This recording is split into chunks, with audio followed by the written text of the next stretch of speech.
నీటి అవకతవకలపై సుప్రీంకోర్టులో ఇవాళ విచారణ జరగనుంది. గత విచారణలో కేంద్ర ప్రభుత్వానికి ఎన్టీఏ, సీబీఐలకు నోటీసులు ఇచ్చింది అత్యున్నత న్యాయస్థానం. దీంతో నీట్ యూజీ పరీక్షలో మాల్ ప్రాక్టీస్ లిమిటెడ్గా జరిగిందని సుప్రీంకోర్టులో నిన్న అఫిడవిట్ దాఖలు చేసింది కేంద్ర ప్రభుత్వం.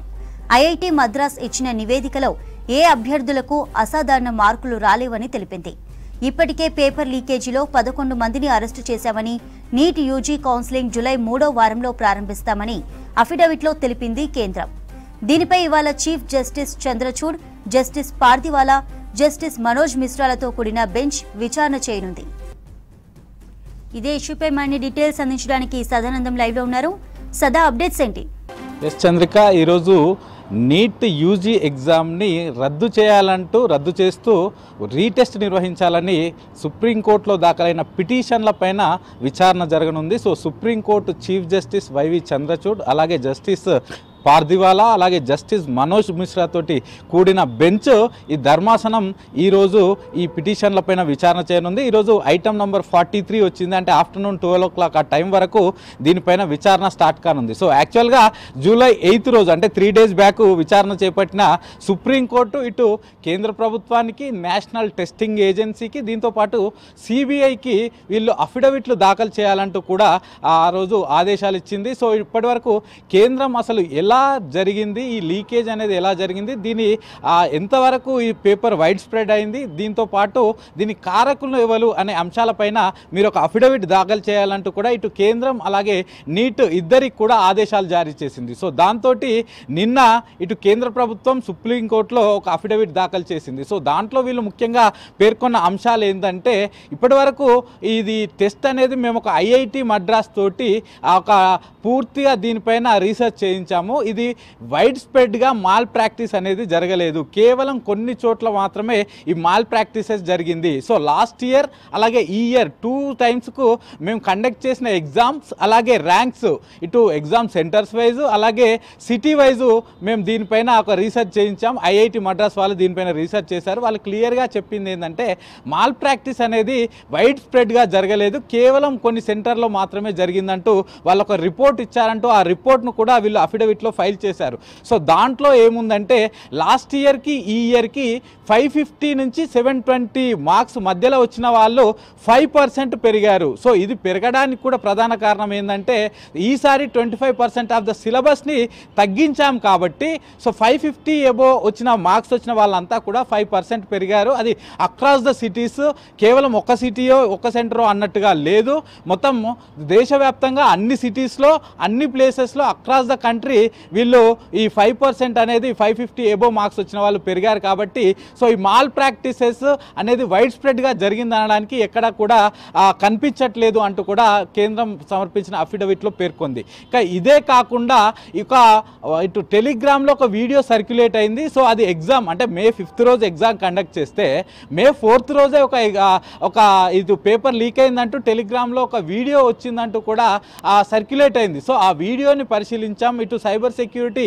ఫోరెన్సిక్ ల్యాబ్కి ఆ వీడియోని పంపి చూస్తే సో దాంట్లో ఉన్న డేటు అండ్ టైమింగ్ అవి రెండు కూడా తప్పు. ఎందుకంటే ఎగ్జామ్ రోజు May 5th రోజు ఆ ఎగ్జామ్ జరిగితే 4th రోజే ఇటు లీకేజ్ అయిందంటూ కూడా 4th రోజు దానిపైన డేట్ ఉంది, కానీ అదంతా కూడా ఫ్యాబ్రికేట్ చేశారు, అదంతా కూడా ఫేక్ వీడియో. ఈ టెలిగ్రామ్లో వచ్చిందన్న వీడియో కూడా ఫేక్ వీడియో. మేము సైబర్ సెక్యూరిటీ ఫోరెన్సిక్ సెల్కి ఆ వీడియోను పంపించి దానిపై కూడా రీసెర్చ్ చేయించాం. సో అది కూడా ఫేక్ వీడియోగా తేలింది. కాబట్టి సో ఈ టెలిగ్రామ్ ద్వారా వచ్చిన వీడియో కానీ పేపర్ లీకేజ్ కానీ ఎక్కువగా వైడ్ స్ప్రెడ్ కాలేదంటూ కూడా వీళ్ళు తెలిపారు. ఇక ఇదే కాకుండా ఈ కౌన్సిలింగ్కి సంబంధించిన అంశాలను కూడా దీనిలో లేవనెత్తారు, ఈ అఫిడవిట్లో తెలిపారు. సో జూలై 3rd week నుంచి, యాక్చువల్గా జూలై 6th నుంచి స్టార్ట్ కావాలి, కానీ దీన్ని పోస్ట్పోన్ చేశాము. జూలై 3rd week నుంచి ఈ కౌన్సిలింగ్ నిర్వహిస్తాము దేశవ్యాప్తంగా నీట్ యూజీకి సంబంధించి. సో ఇది మొత్తం 4 రౌండ్లలో ఈ కౌన్సిలింగ్ నిర్వహిస్తాం. సో ఈ 4 రౌండ్లు జరుగుతున్నప్పుడు సో ఇప్పటికే సిబిఐ ఇన్వెస్టిగేషన్ చేస్తుంది కాబట్టి సో దాంట్లో ఎవరైనా అభ్యర్థులు, ఆస్పిరెంట్స్ ఇటు మాల్ ప్రాక్టీసెస్ లేకపోతే లీకేజ్ ద్వారా లబ్ధి పొందిన వారు ఎవరున్నా కూడా వాళ్ళపైన చర్యలు తీసుకుంటాం, వాళ్ళకి సీట్ రాకుండా చూసుకుంటాం. అటు లీగల్గా వాళ్ళపైన వెళ్తాం కాబట్టి సో ఈ 4 రౌండ్లలో ఎవరు దొరికినా వాళ్ళపైన చర్యలు ఉంటాయంటూ కూడా సుప్రీంకోర్టులో ఇటు కేంద్ర ప్రభుత్వం అలాగే ఎన్టీఏ దాఖలు చేసిన అఫిడవిట్లో ఈ అంశాలపైన పూర్తిగా వివరణ ఇచ్చారు. ఇక ఇదే కాకుండా మరోవైపు సిబిఐని కూడా కౌంటర్ దాఖలు చేయాలంటూ సుప్రీంకోర్టు 8th రోజు చెప్పింది కాబట్టి మరోవైపు ఇటు సిబిఐ ఇప్పటి వరకు దేశవ్యాప్తంగా ఈ కేసుల ఈ నీట్కు సంబంధించిన లీకేజ్ కేసులకు సంబంధించి 11 మందిని ఇప్పటివరకు అరెస్ట్ చేశారు కాబట్టి ఇప్పటివరకు మేము ఈ కేసులో కేవలం బీహార్లోనే 8 మందిని అరెస్ట్ చేశాం. దీంతో పాటు మిగతా 3 వివిధ సిటీస్లో అరెస్ట్ చేశామంటూ కూడా వాళ్ళు స్టేటస్ రిపోర్ట్ను సుప్రీంకోర్టుకు అందించనున్నారు. సో ఈ స్టేటస్ రిపోర్ట్లో యాక్చువల్గా మరోవైపు ఈ టెలిగ్రామ్లో ఎక్కడైతే వీడియో లీకేజ్ అయిందని వస్తుందో సో ఆ టెక్నికల్ ఎవిడెన్సెస్ అన్ని కూడా మాకు ప్రొడ్యూస్ చేయాలంటూ కూడా సుప్రీంకోర్టు చెప్పింది కాబట్టి వీళ్ళ దగ్గర ఉన్న టెక్నికల్ ఎవిడెన్సెస్తో పాటు ఆ ఎఫ్ఐఆర్ కాపీలు అలాగే వాళ్ళ స్టేట్మెంట్స్ ఇప్పటివరకు అరెస్ట్ అయిన 11 మంది స్టేట్మెంట్స్ కూడా ఇటు సుప్రీంకోర్టు ముందు వాళ్ళు ఉంచనున్నారు. సో దీనిపైన ఈరోజు మధ్యాహ్నం 12 తర్వాత విచారణకు వచ్చే అవకాశం ఉంది. ఇటు chief justice of India bench దీనిపైన విచారణ చేయనుంది. ఇక మరోవైపు ఎవరైతే మొత్తం 38 పిటిషన్లు పడ్డాయి ఈ నీట్ని రద్దు చేసి మళ్ళీ రీటెస్ట్ చేయాలంటూ సో వీళ్ళందరినీ కాకుండా ఒక 3 దీనిలో ఈ మ్యూచువల్గా వచ్చేసి వాళ్ళు ఒక 10 పేజెస్ తోటి మీది రిపోర్ట్ ఏముందో అదంతా కూడా ఒక 10 పేజెస్కు మించకుండా మాకు సబ్మిట్ చేయాలంటూ కూడా సుప్రీంకోర్టు మొన్న ఇటు పిటిషనర్లను ఆదేశించింది కాబట్టి సో వాళ్ళు కూడా ఈరోజు వాళ్ళ 10 పేజెస్ ఆఫ్ రిప్రజెంటేషన్ను సుప్రీంకోర్టు ముందు ఉంచనున్నారు. సో వీటన్నింటిపైన ఇటు సిబిఐ ఇచ్చిన స్టేటస్ రిపోర్టు దీంతో పాటు కేంద్రం సమర్పించిన అఫిడవిట్ ఎన్టీఏ సమర్పించిన అఫిడవిట్ దీంతో పాటు పిటిషనర్లు ఇచ్చిన 10 పేజెస్ రిప్రజెంటేషన్ ఈ 4 అంశాలపైన ఈరోజు సుప్రీంకోర్టులో అయితే విచారణ జరగనుంది. సో ఆఫ్టర్ 12 o'clock ఈ విచారణకు వచ్చే అయితే అవకాశాలు అయితే పూర్తిగా ఉన్నాయి చంద్రిక.